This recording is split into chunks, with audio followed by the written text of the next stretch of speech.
Everybody.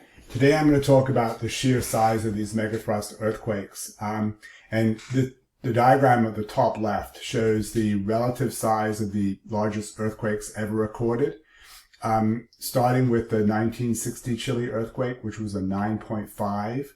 The 1964 Great Alaska earthquake was a 9.2, and this caused really, really extensive damage all over the Anchorage area. The earthquakes that we are talking about in this module: 2004 Sumatra, 9.1, Japan, 2011, 9.0. So these are the four largest earthquakes ever recorded. And to give you a sense of the amount of real estate that moved during these earthquakes, here is a map showing the island of Honshu in Japan. And this is the area that ruptured during the 2011 quake. You can see it's a really large area here. By comparison, here's the area of Pennsylvania. So this was a massive amount of land that moved, and this was the land that moved that caused the massive tsunami that came ashore along the coastline of Honshu.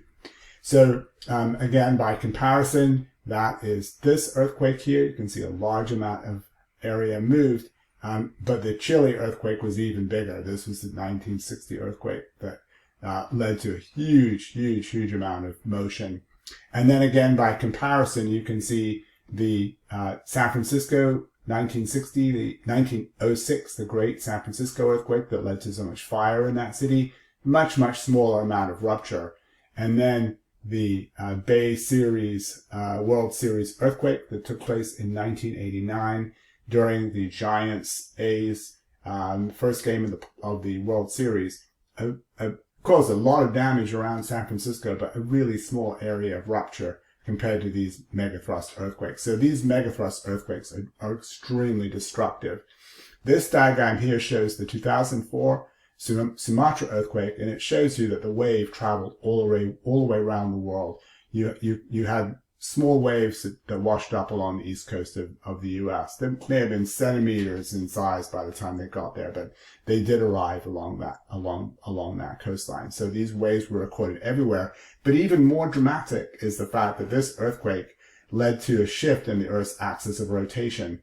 The North Pole moved by several centimeters, and the duration of the day changed by milliseconds. So it actually changed the Earth's rotation around its axis, and it may have changed the Earth's gravitational field.